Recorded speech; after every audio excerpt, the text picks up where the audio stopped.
Arrival. They have a picture.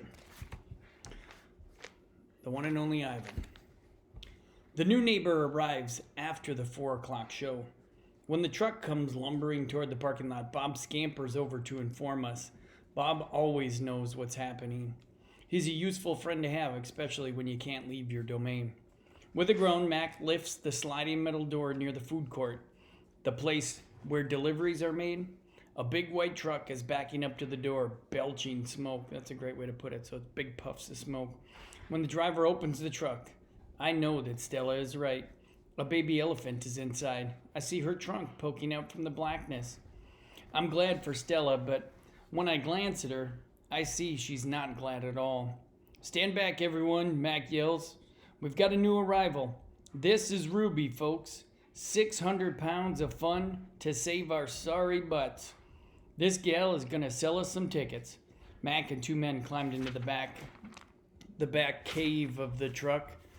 We hear noise, scuffling, a word Mac uses when he's angry. Ruby makes noises too, like one of the little trumpets they sell at the gift store.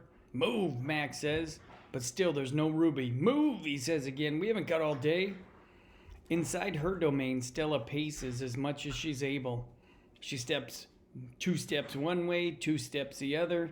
She slaps her trunk against the rusty metal bars. She grumbles. Stella, I asked, did you hear the baby?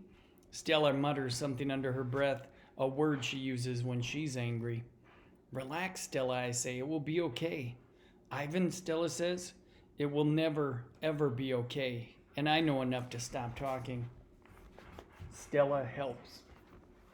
The men are still yelling. Some of the yelling is at each other, but most of it's at Ruby. We hear scrambling, pounding, shifting.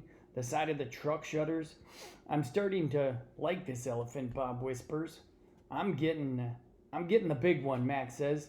Maybe she can coax the stupid brat out of the truck, like getting the bigger elephant to get the smaller one out. Mac opens Stella's door. Come on, girl, he urges. He unties the rope attached to the floor bolt. Stella pushes back Mac, nearly knocking him over. She rushes as best she can, limping heavily toward the open back door of the truck. She catches her swollen foot on the edge of the ramp and winces. Blood trickles down. Halfway up the ramp, she pauses. The noise in the truck stops. Ruby falls silent. Slowly, Stella makes her way up the rest of the ramp. It groans under her weight, so she's heavy. And I can tell how much she is hurting by the awkward way she moves. At the top of the incline, so she's going up the ramp in the back. At the top of the incline, she stops. She pokes her trunk into the emptiness. We wait. A tiny gray trunk appears again. Shyly, it reaches out, tasting the air.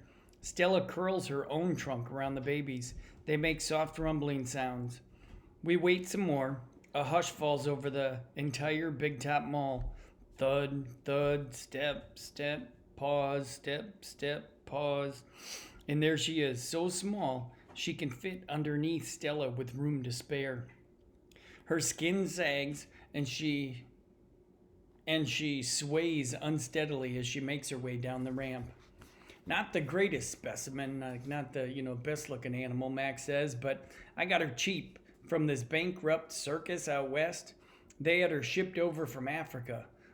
Only had her a month before they went bust. He gestures toward Ruby. Thing is, people love babies. Baby elephants, baby gorillas. Heck, give me a baby alligator and I could make a killing. Meaning sell a lot of tickets. Stella ushers Ruby toward her domain. Mac and the 2 men follow. At Stella's door, Ruby hesitates.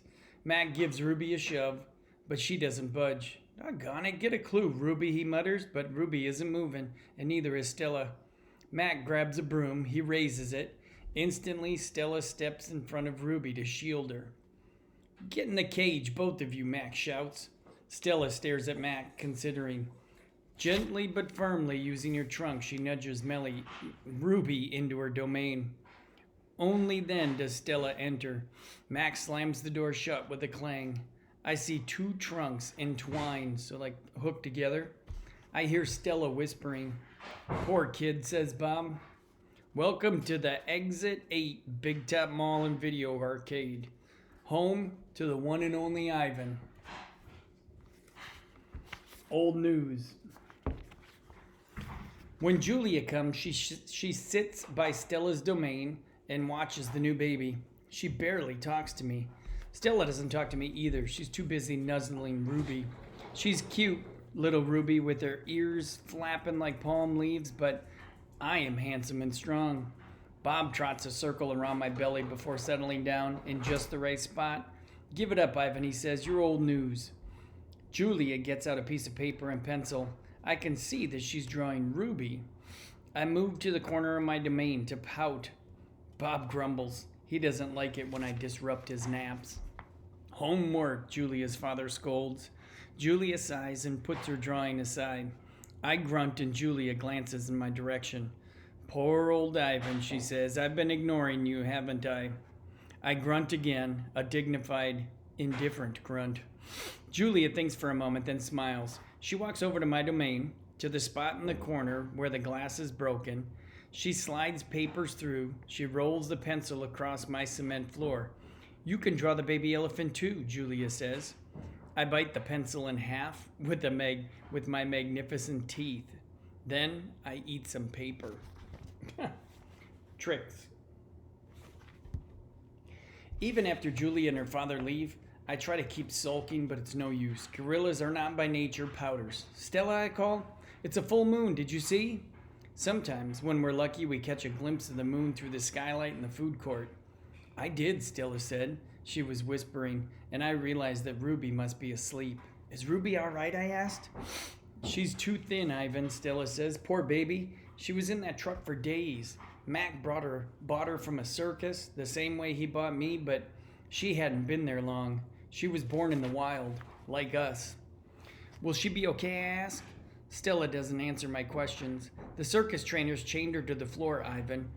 All 4 feet, 23 hours a day. Wow. So chained to the floor 23 out of 24 hours. I puzzled over why this would be a good idea. I always try to give humans the benefit of the doubt. Why would they do that, I finally asked. To break her spirit, Stella says, so she could learn to balance on a pedestal, so she could stand on her hind legs, so a dog could jump on her back while she walked in mindless circles.